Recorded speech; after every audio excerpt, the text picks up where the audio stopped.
Bonjour chers internautes d'Afrique Sport, merci de nous suivre pour la revue de presse de ce vendredi 12 novembre 2021. La randonnée des journaux africains et européens va s'ouvrir avec guinéfoot.info qui annonce l'arrivée de Moriba Yes Kourouma au pays ce vendredi. Le milieu de terrain hispano-guinéen de Leipzig devrait enfin arborer la tunique du Sili. Restons en Guinée alors que la Fédération guinéenne de football et le ministère des Sports annonçaient que le match entre la Guinée et la Guinée-Bissau de ce vendredi était ouvert au public, 10 000 supporters préalablement autorisés. Finalement, cette rencontre se jouera à huis clos. C'est une décision de la Confédération africaine de football, même si le taux de contamination au Covid-19 est fortement en baisse en Guinée ces dernières semaines. Posons-nous dans le royaume chérifien avec le 360 degrés sport. Le site sportif marocain informe que le président de la FRMF a annoncé qu'il veillera à ce que le différend opposant Hakim Ziyech et Vahid Halilhodžić soit aplani très prochainement.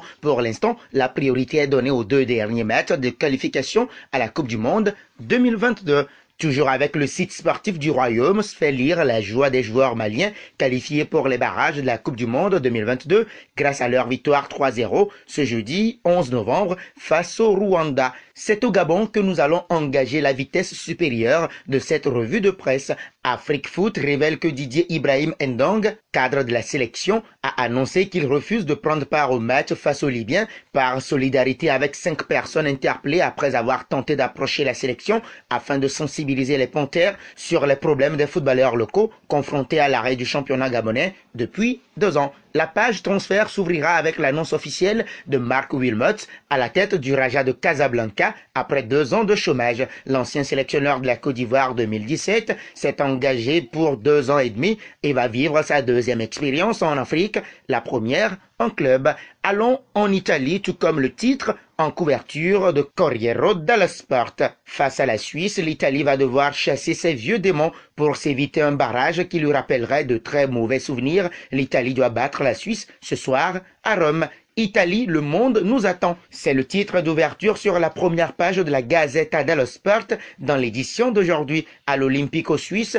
pour une autre nuit magique. C'est comme un play-off avec une victoire hypothéquée en Coupe du Monde.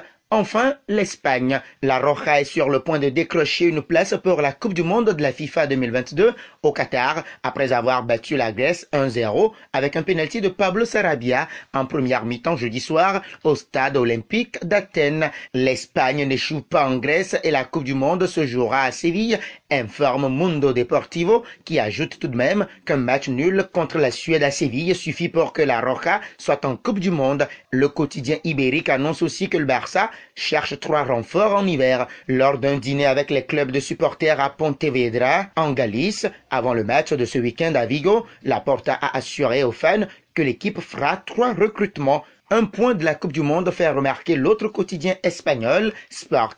L'objectif est de gagner à domicile pour l'Espagne, tout comme le précise AS sur sa première page, à 1 point, avec en une le héros de ce match, Pablo Sarabia. Toujours dans le cadre de ces éliminatoires du Mondial 2022, l'équipe parle d'un instant de fraîcheur sur sa première page. La marque jeune écrit le quotidien sportif de l'Hexagone. Vu parfois comme un conservateur, Didier Deschamps n'a jamais hésité pourtant à donner sa confiance aux jeunes et à régénérer son groupe. Voilà qui met fin à la revue de presse de ce vendredi 12 novembre 2021 sur Afrique Sport. Merci de l'avoir suivi et si c'est votre première fois de découvrir notre chaîne, n'hésitez pas à vous y abonner et d'activer la petite cloche et d'activer la notification pour ne rien rater de nos informations sportives. La question du jour est de savoir si le Barça pourra revenir au plus haut niveau. Si oui, comment? Vos réactions seront très attendues en commentaire. À demain.